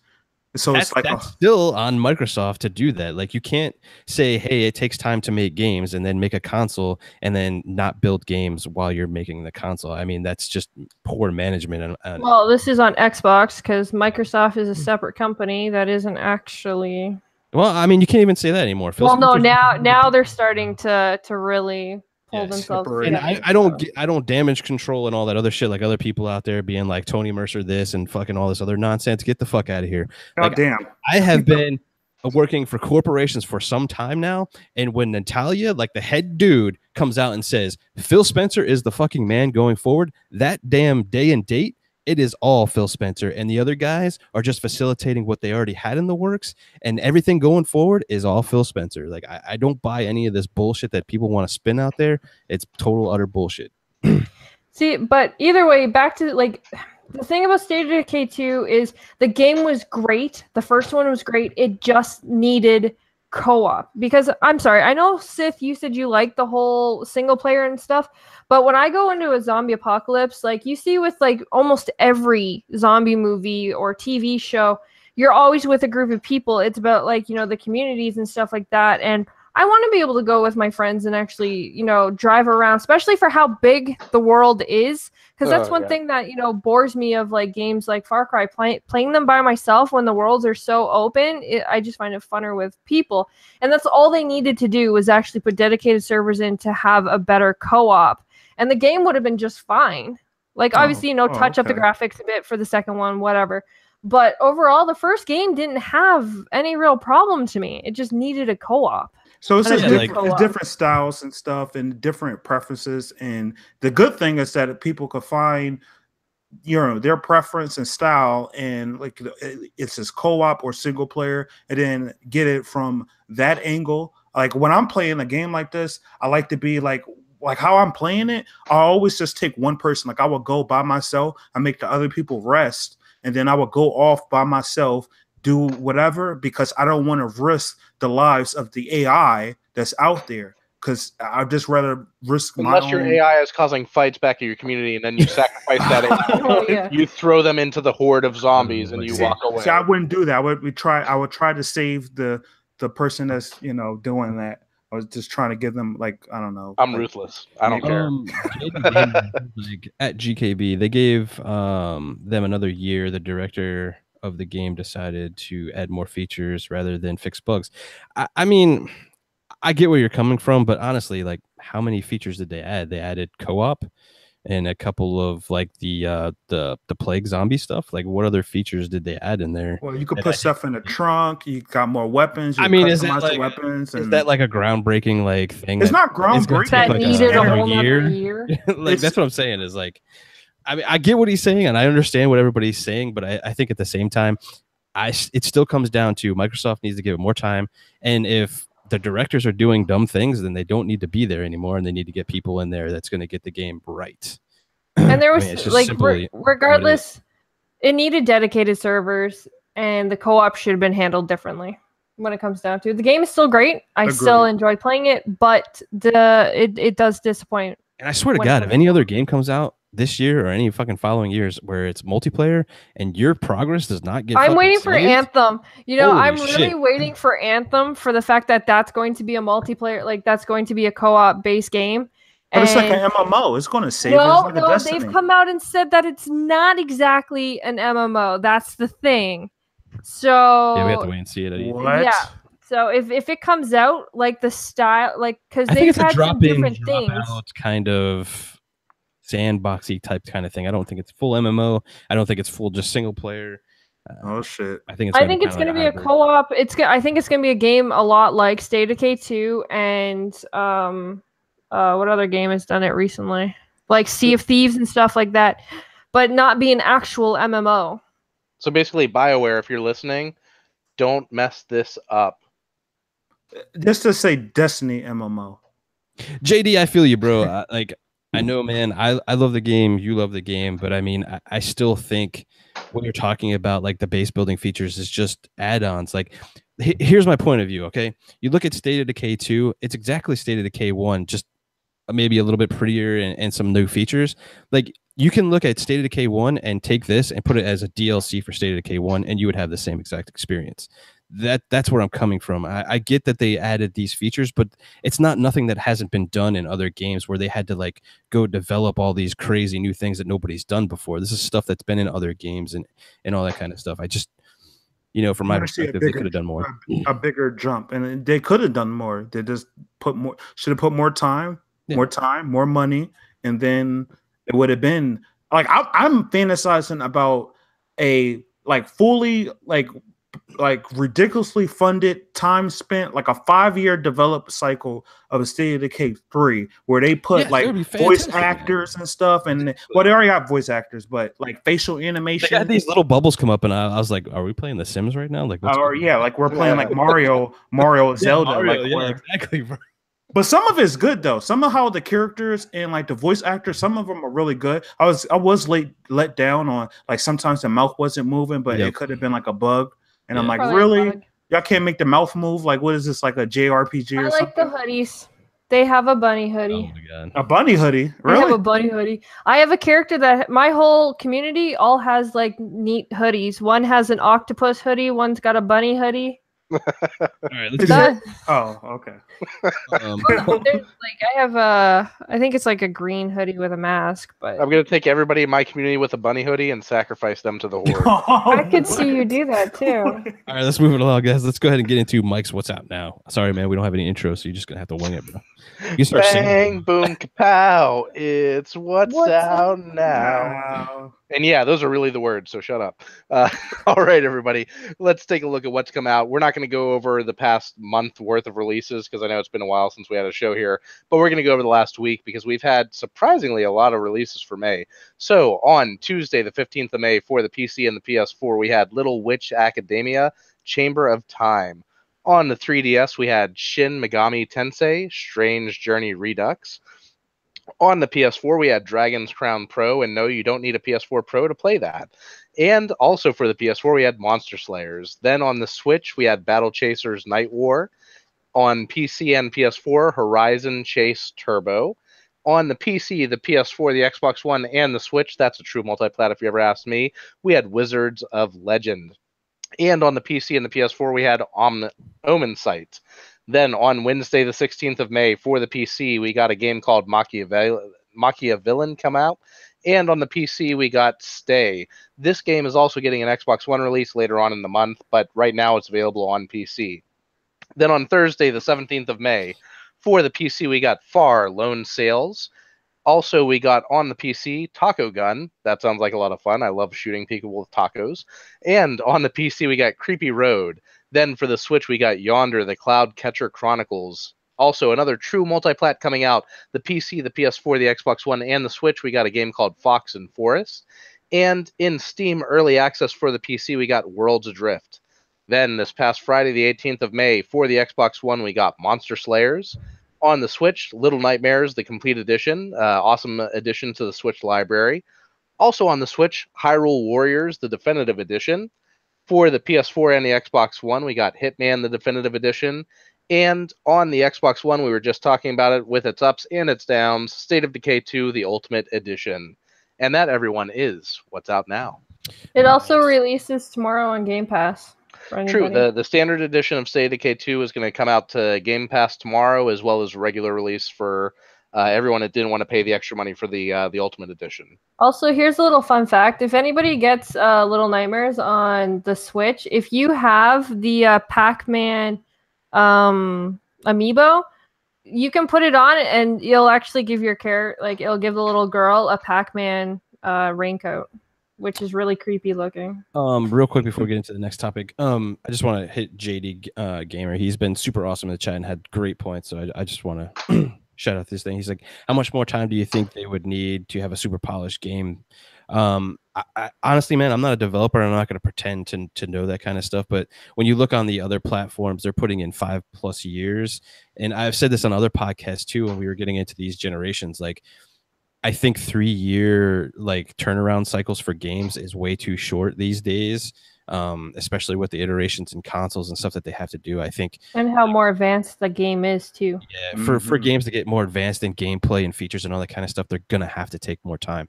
That's just a byproduct of doing cool, crazy things and making a game as polished as it can be for us, the gamers. I mean, it's just gonna benefit us at the end of the thing. So, I take as much time as you need. I'll still be there when it's ready to go. I just don't want to see these games come out like this, broken, buggy, and all that kind of stuff. I think these games deserve a lot more than what they're getting. Yeah. So that's just my little rant. Let's go ahead and move on to Cliffy B. Closes down his studio. All I can say is stop copying people and come up with your own idea. Come on, Radical Heights is awesome. He's constantly coming to the party late. Like, he's like that weird friend that always shows up like after everyone's already had their drinks and ready to leave, and then he's like, "We're ready to party." And it's like, no, sorry. Come on. To be fair, he was really candid about it. He's like, "Look, we tried to jump on that BR train and get a game out there, and try to save the kind of studio." So I applaud him for trying to do that. And I think Radical Heights was actually a pretty good game when we played it. It was decent, but it was still behind. Unless you bring out a game that is completely free, has something that's going to wow over top of Fortnite, especially the fact it only released on PC, a lot of people that are getting, no matter how you look at it, Fortnite is played by a lot of younger generation. I can completely say that I know this because everyone who usually joins my group during streams are always under the age of 16. Yeah, I mean, I get where you're coming from, Shiwa, but I think honestly, when you look at Radical Heights and what they were putting in that game, the whole 80s theme, total the Running Man kind of thing with BMX bikes, I think it actually did have that hook. He just couldn't keep the studio afloat with no revenue coming in that he needed. Well, again, he or kind whatever, of just any brought it to backing. PC when he should have actually brought it. I think if he would have actually released it to Xbox first, I think it might have actually done a little bit Yeah, but better. you're talking about more development time to make a version for the Xbox. Well, PS2 he should have or thought anything. about that. Like he's already. It's not like he's new to the game. It's I'm not like he's defending new to his this. decisions, his management style. I think ultimately the dude's a douchebag on fucking Twitter and treats He people like tried. shit. Like, He tried to come in and be like PUBG. PUBG's not even doing as good as it should be because they keep falling behind the ball. Like by, one, they make you pay for the game, and then updates come like what, maybe every few months if you're lucky. Like it's games like this that like the only way to beat the most popular game is to either A, have something that's better that can compete with it, or it's something that's going to be so eye-catching that it's going to pull people away. And nothing is going to be able to do that when it comes to Fortnite unless they release, like I'll be impressed if Call of Duty releases and they don't make their new Battle Royale free to play, because if they don't do it, it's not going to be as popular as what Fortnite. defeats your argument is when Fortnite came out, it still wasn't as big as PUBG. It took time to get there. And then it surpassed PUBG. So like if you gave Radical Heights enough time and development time, it could have been there as well. You never know. Like you can catch lightning in a bottle. Like you don't know that. Like that's what I'm trying to say. He still comes. We saw it with Lawbreakers. He comes too late. I think like looking at Radical Heights is the wrong way to look at things when it comes to Cliffy B's studio shutting down. It was more Lawbreakers. Lawbreakers was the problem that caused the studio to shut down. Had Cliffy B and they stuck to the original plan to release Lawbreakers as a free-to-play game like Fortnite, and if they had released it on multiple platforms like Fortnite is available on all platforms, I think there would have been longevity to that game. Especially, I know how popular Overwatch is. We were talking earlier about how it won Game of the Year and all that kind of stuff when it came out. A game like Lawbreakers, if it was free-to-play, could definitely get a good strong base there behind it that would buy those microtransactions, that would keep the studio afloat, that would give them time to develop Radical Heights and make money off of that as well. So I feel that there were a lot of misses when it came to Lawbreakers that put them in this situation. And with if we're going to talk about Cliffy B specifically, I have a lot of respect for him as a developer. What Lawbreakers was missing and what Radical Heights was missing is that it wasn't original in its own way. It was using an idea that somebody else had developed and making it their own. Mm-hmm. When Cliffy B really became famous was because of Gears of War. And when Gears of War came out, there wasn't another game out there on the market that was exactly like that. Gears of War took things from a couple of different genres and kind of made its own. It made that third-person shooter genre the way that it is now. There was never that that close over the camera third person shooter. Like we had Max Payne and games like that, but Gears of War was something special. And I feel like that's where Lawbreakers kind of dropped the ball. Was you're going to compare it to Overwatch, and it didn't do anything better than what Overwatch was doing. It was different, but it wasn't better. I would say one thing, Lawbreakers, and could be a bit of bias here because I like Cliffy B games, and I'm a huge Gears of War fan.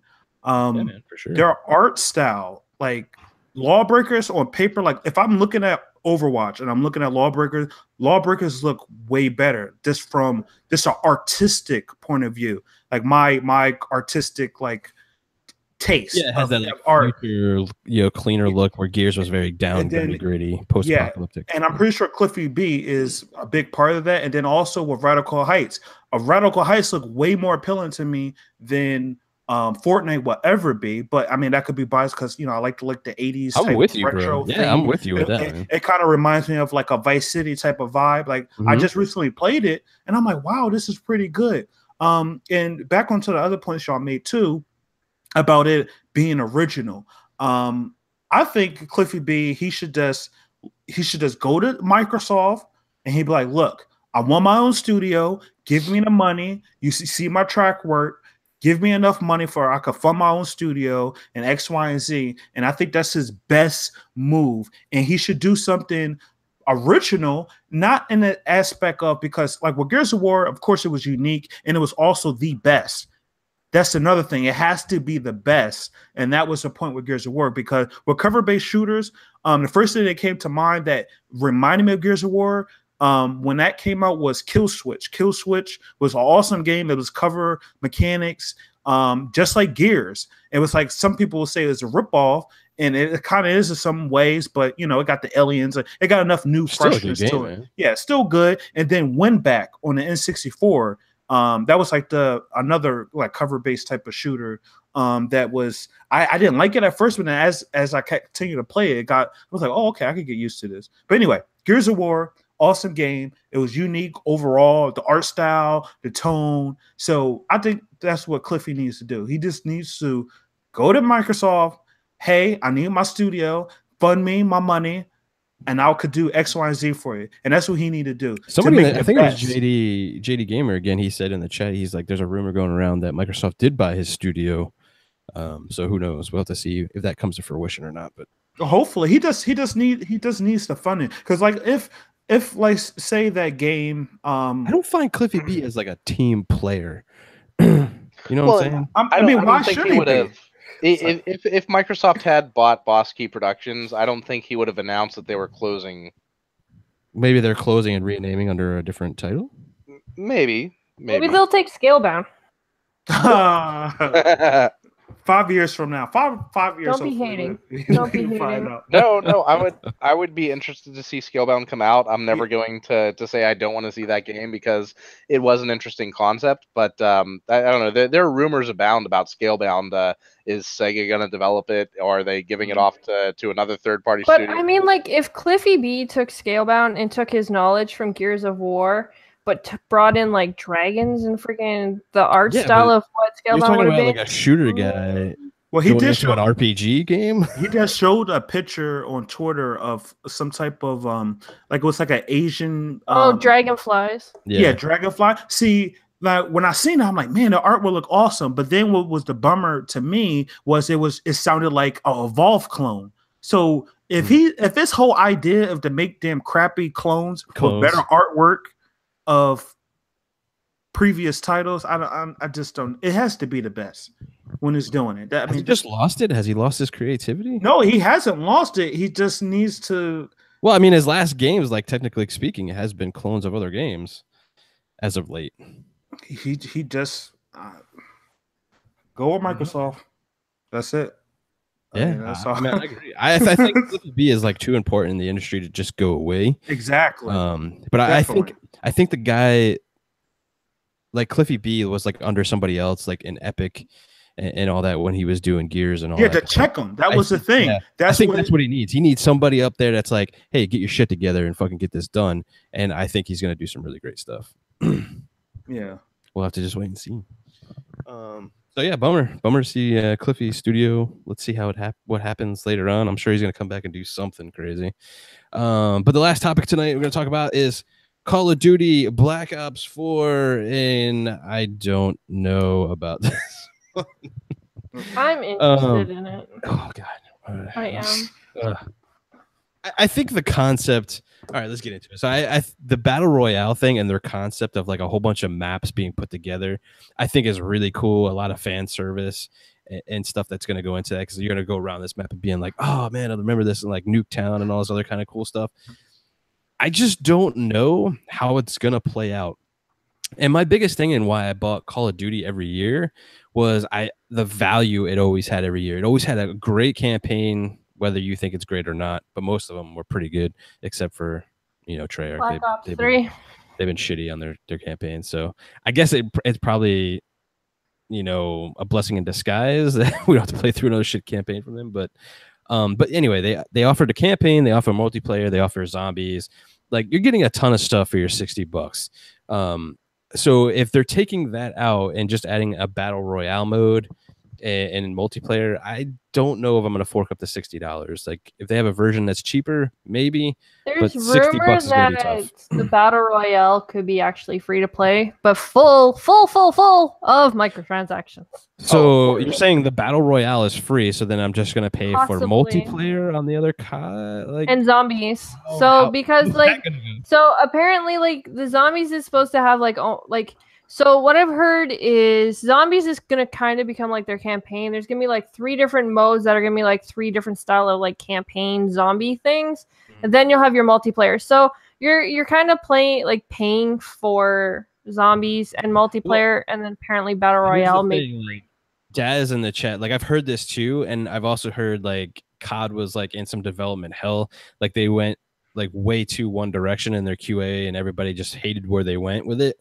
So, I mean, I could see a campaign coming out afterwards because I'm sure they were building one as they were building this game. If you have to pay for that shit, get the fuck out of here. Unless it comes out and it's only like $30-$40 for Call of Duty without campaign, and then you're paying the extra to get the campaign. Then it's only a total of 60. I'm okay with that, but yeah, we'll have to see. But if Battle Royale is not even coming in the game and you're saying it's free and it does happen to be that way, what the hell's the point of buying the other fucking Call of Duty then? Well, because apparently the Battle Royale is okay. I don't know if these rumors are true. Right? I don't know if these rumors are true, but apparently like the Battle Royale is going to have some features to where like every year it's going to actually like change with each of the Call of Duties that come out. So like the one year the Battle Royale will be Black Ops 4, and then the next year the Battle Royale is going to have more of whatever the next Call of Duty feel is. Fox had made mention of it on the Gaming Den a couple weeks ago, and I've actually heard it a lot more around a lot of the gaming people that I know. So it's kind of, it'd be interesting to see them do that, which is why it could possibly be free so that it can still branch out to the other franchises when they release their games. So then let's say I'm a fan of one particular Call of Duty franchise like Black Ops. I love the Black Ops universe, but I'm not a huge fan of the Modern Warfare universe. If I buy Black Ops 4 and I play the Battle Royale mode, let's say that's my favorite mode out of the modes available with that game, you're saying that November 2019, my Black Ops 4 disc that came with a Black Ops 4 Battle Royale is going to update to become whatever the 2019 Call of Duty Battle Royale is? Or at least some feel, probably like some feel to it. You know how like Fortnite does their seasons? Right. And then of course you have Diablo, like games are doing seasons. I believe it has some form of like a feel to that. I think it may not be a dramatic change. I think you're right, She-Wolf. I think it's going to have like a season type thing. But I think what will probably happen is they'll do another mashup with the next team's like multiplayer maps that they've done throughout the series, and being like, hey, there's another season and here's these maps. And maybe you'll be able to play the other one and then this one. Yeah, I don't know. There's a bunch of different ways you can do it. So I don't know. Yeah, we'll have to wait and see. But I'm still interested now. Let's say, okay, there's no campaign. Let's say Battle Royale is free and it's updated every year or whatever the case may be. So how much am I paying for multiplayer and zombies? Too much. The question I want to know, because they say that shit is $60. They can fucking shove that shit. Activision. So we'll just wait till everyone can wait till Black Friday, and then just buy it half off anyway. Yeah, but Black Friday next year, like the newest Call of Duty never goes on sale that Black Friday. Yes, it does. Unless you buy it. Yes, it does. Not that cheap. Yeah, it want to bet. Do I really have to pull up friggin' last year's? Because okay, if you want to go out to a store and buy a physical disc, yeah, you can get it cheap on Black Friday. But if you're talking about the digital Black Friday sales, Call of Duty never goes that cheap on the Black Friday sales for the digital marketplace. Physical though, it does. Yeah, but I mean, well, I don't buy I'm pretty physical. sure it still went pretty decently cheap on digital too, though. Wolf, I like my stuff digitally. Hello. Seriously? Okay, so CDTs, like, come on, guys, don't act like you haven't seen these games go on sale for pretty cheap on. Yeah, but they go on sale for stuff that I don't care about. I'm not gonna go buy it physically. I'll just pay the extra money and buy it digitally. Oh yeah, see, like Cyber Monday. I don't want to put a disc in. Okay. I just want to click it and pretty sure World War II was pretty on my Xbox, I have to click it 4 times for it to play. So, just saying. Just saying. No. Anyway. Sith, what do you think, man? Let's just see what's going to happen. I'm just interested to see what's going to happen. I'm happy that some more funding is going into the Battle Royale mode, because the core mechanics of Battle Royale. I heard Raven's doing that. Raven? Yeah. Raven. Yes, separate team. Yeah, Raven Software. That Social Fortune Raven then. Yes. Possibly. Yes. All right, that sounds good. Well, they also did a part on I mean, don't quote me because I don't know for sure, but That's what I hear. Yeah, hopefully it's good. I think that Activision is going to put more money in Battle Royale than any other studio. I think that they're going to put more money into it than Epic and way more money into Bluehole. So that is what I'm looking at. It's like the amount of money and funding that they're putting into the genre, because a lot of like, if let's just say PUBG, let's say PUBG, those maps, if you multiply that by 10, that would just shit all over Fortnite. Multiply by 10, add microtransactions, and make it free to play and put it on all platforms. It would totally shit all over. My thing, though, Sith, is you would need a different Call of Duty player, because if you look at Ghost, they had some really huge maps there, and people hated that shit. You know, they like that small, like 3-lane friggin' thing. So it's going to be interesting how COD players pick up on that with all these maps being glued together essentially as this one huge overarching thing, because the traditional Call of Duty player, I don't think is going to like that much. Yeah, no. They're like Battle Royale lends itself more to Battlefield players than Call of Duty players. Right. I think Battlefield. I think no, we're not. Well, damn, that's a good point there. I think Fortnite players and Call of Duty players is the same player base. I think they're like just lumped together. I think like if you're playing Fortnite a lot, more than likely you played a lot of Call of Duty, or if you're playing a lot of Call of Duty, you played a lot of Fortnite. I think it's just practically the same. Are you only saying that because a lot of Call of Duty players are younger gamers, and a lot of younger gamers are going towards Fortnite? Is that why you're making that connection there? That, and also just in general, not just off the age group, but my counter argument to that is that I don't think all of these younger gamers would be playing Fortnite if it weren't free to play. Nope, probably not. I think that's the biggest selling point on it, is the fact that it's free to play. It's got cute skins every single day. There's something different in the store. And because like you want to level up to get all that stuff like through the season. So. Yeah, because also, their base game, you wouldn't believe. So everyone knows that I'm a mixer streamer and I play Fortnite quite a bit. And a lot, like majority of people that I talk to or that hang out in the chat, they all say none of them own the base game of Fortnite. Which is none of them. Because the base game is kind of not, It's not okay. First off, it's not actually that bad, but their reasoning behind it is the fact that it's too much. Their parents won't buy it for them because it's a $30 game. That's interesting. I don't know. Like, I agree with some of your points, but then at the same time, I'm looking at a Call of Duty player. Like, how would they transition to the Battle Royale? Like, I don't know, man. It's going to be up in the air. We have to see what happens. If I'm saying, if the kids are saying that it's too much, and their parents won't buy it, I know, like when I was a kid, you get at least one or two, your birthday or Christmas or Hanukkah or whatever. You get at least one major title. And a lot of people, why Call of Duty and some of the sports games are so popular is because you have one major game that you could play with a lot of people that everyone is going to get. So with Call of Duty, I don't think they're going to have that much of an issue, because I think the people that are playing free to play Fortnite, you could even lump it together like Minecraft, or you lump it together with Rocket League or something.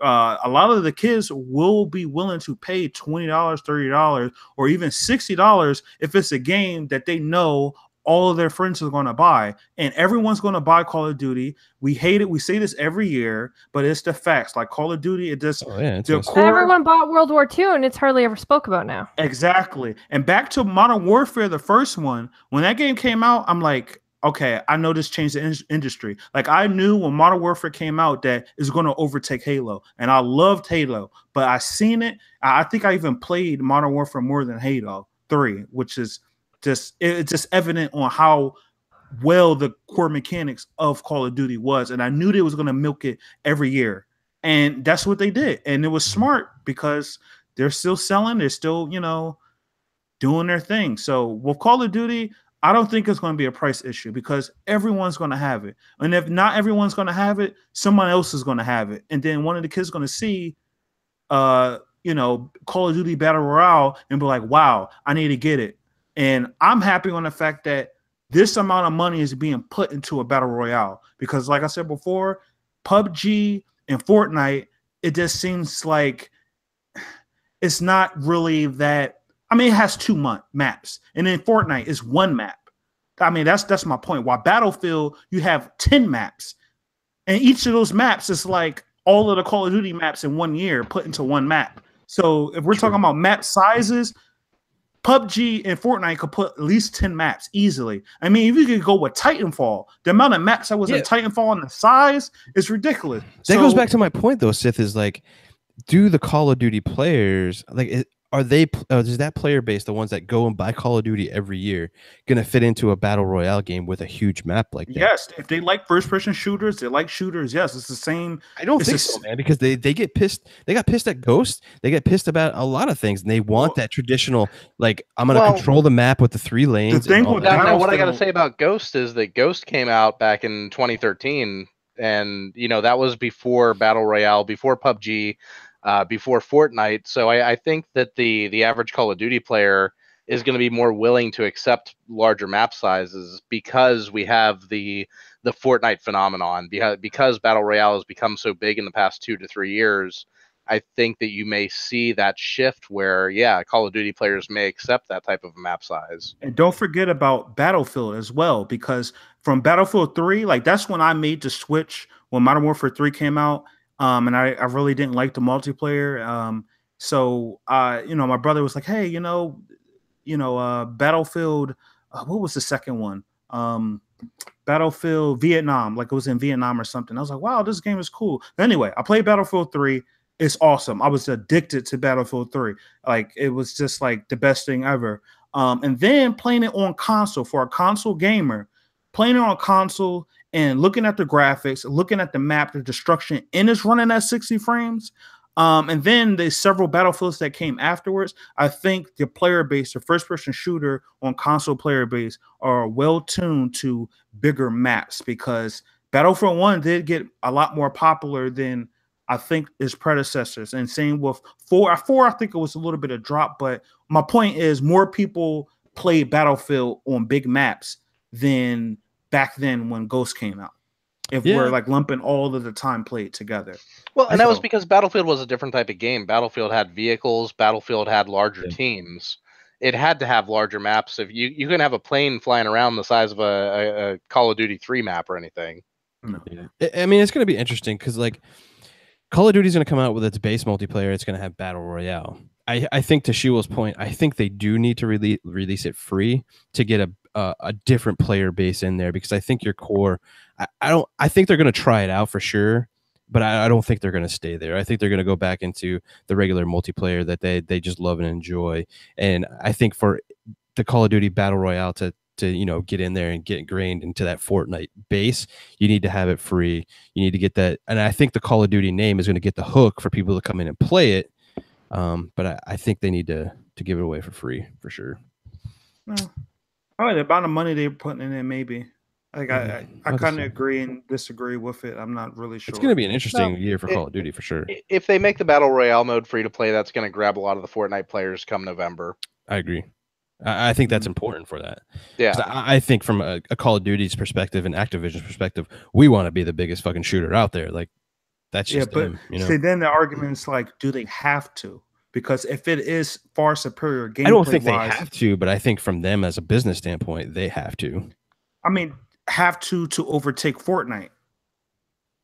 Like, do they have to get into that market, to get in that player base, to get people over there buying microtrans? Because it's all a business at the end of the day. They want to make money, and if they can make a shit ton of money, why wouldn't they? Yeah. Fair point. But I mean, is Call of Duty going to have the reach that Fortnite has? Are they going to come out with a Call of Duty mobile? Oh, I don't know. Don't they already have a Call of Duty mobile? I think they have like some sort of like knockoff Call of Duty that comes. I see it sometimes when I go onto the App Store for my phone. I mean, Activision and all them is a company that would definitely go and do it. Like if the base was there, like if it catches fire and it's like, taking on Fortnite as like one of the, top streaming games on there, like absolutely, I could see down the road being like, yeah, let's put this on mobile just like everybody else. Like, I don't see why they couldn't do it. Will they? Who knows? Oh, Anyway, back to the main topic. No single player in Call of Duty this year. No buy for me. It's a simple. I'm kind of with you on that one, but she was like, "Oh, I really want to play the battle royale. I hope it's free, so I don't have to buy the damn game." But if the zombies is this campaign, then hey. Well, I mean, if they're gonna do that, then they should just sell Call of Duty piecemeal. Like, okay, here's the the standard multiplayer for $15. Here's the zombies mode for $20. Here's the battle royale. I'd be down for that, to play. actually, bro. I would make it a la carte. Call of Duty a la carte. That's the next subtitle in the next Call of Duty game. I would be Call down of for Duty that, 10 a la carte. All right, I'm game. That's actually pretty smart. I'm surprised I know. other games haven't done it. Oh, somebody should try that out there. Like, just see how it goes. Test subject. Here's the campaign for $15.99. Go you for want the multiplayer? Here's another $15. I think like Fortnite kind of tried it out. They got the free mode, and then they have their $30 base game mode. So yeah, it's fair. Sure. I mean, could you imagine if, let's take a step back. We were talking about State of Decay 2 earlier. Imagine if they just had, like, you want to be the co-op partner, you want to help people out, you can buy the helpers version of State of Decay 2 for $10. And then all that you do is join other people's games that are open and help them out. You know what? That is a microtransaction where you're taking a part of the game, and then, well, shit. Now you go into the territory of you paying $60 for a game, and then they got a whole bunch of DLCs and season. I guess passes. we're already doing that now. Yeah, so it's like but it's a different way to monetize it. That's not bad. Oh, Game Pass, $10 a month, more variety. That's it. I guess that the more variety, price points to get what you want. Even with music, even with movies, you could go to the movie theaters. You could buy a Blu-ray. You can rent it. Music is a great point of view because music you can buy just one song, or now you can buy the whole album. I mean, hell, 20 years ago, giving this industry more reasons to take money from us. Jesus. I'm just saying, like 20 years ago, you had no choice. If you liked one song on an album, you bought that entire album for $16. Now I can buy that song for 99 cents. It is better for the consumer. You're not forced to buy it. It's like a small retail versus a Costco. You have a higher chance of people spending the money on single things than as a whole, because somebody will turn around and be like, well, no, that's a waste of money. So then they won't buy that, but they will buy one. Right. So in the long run, you're making more. If they had a Black Ops 4 single player campaign for $20, I'd probably buy that. But right now, they're not getting any money from me because they have no single player at all. True. I'm with you, Mike. Although she was probably going to make me buy it. I don't think their campaign was worth $60 for a long time. No. I mean, yeah. Infinite War was awesome, man. Advanced Warfare campaign was awesome too, bro. So I mean, anyone that's listened to the show for a long time has known that I did not buy a single Call of Duty this generation until World War II came out, because that was the campaign that spoke to me. That was the campaign I wanted to play. The game that everybody wanted that nobody's playing. Right. Hey, I played the single player. I just, I'm not a huge Call of Duty multiplayer fan, because I remember one time back in like 2009, some kid making fun of my gamer tag because I didn't get a better kill to death ratio. And I was like, you know what? I'm done with this. I don't need this kind of treatment from, an 8-year-old kid. Shit, I get that at home for free. I don't need to pay for that. This kid's waxing my ass. God damn it. And on that note, I think that's all the topics we got, guys. So we're just going to head out of here. Magic Mike, what do you have going on, bro? Hey, everybody. What have I got going on? I've got a lot of work. People are on vacation this time of year. What's up with that? They're just sticking me with all their workload. But other than all the work that I have to do Monday through Friday, you can always find me on Xbox Live, Magic Mike 83, PSN, Magic_Mike 83, and on Twitter, Magic Mike 83. I'm always happy to talk to anybody out there. Nice. Why not Power? I agree. Battle Royale doesn't need to be on every goddamn game. It's getting played out now. Sith, what you got going on, dude? Not much. Y'all could look at my YouTube channel, Sith Lord Mike Rich. My About page, it has all my social media. I use it as my hub. So, I got my Steam account information, Xbox, PSN, all that stuff on there. Yeah. Follow me on Twitter too. Yo, Lady Foxfire. Remember, I'm shouting you out right now because I don't want you to think I hate you or anything. She-Wolf told me that. It was crazy that you would even think that. Girl, we gotta talk. She-Wolf, what you got going on? Wow.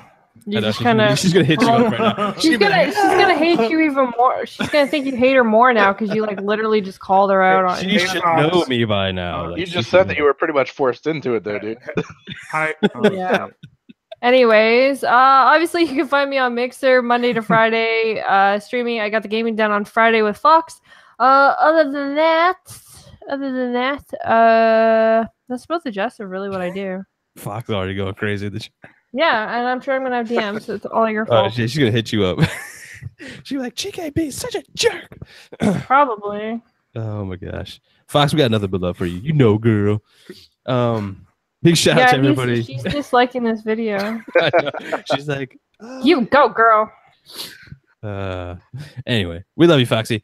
Big shout out to the community. All you guys rock. Yeah, me and Shewolf's on vacation. We're gonna be maybe streaming MegaCon stuff. I don't know. You gotta talk to Shewolf about that. She's kind of Hoping to. So we're gonna stream, walk around, show you some cool stuff and all that kind of stuff. So yeah, love you guys. Thanks for rocking out. We'll see you next week. Yeah, right. Later. Later, guys.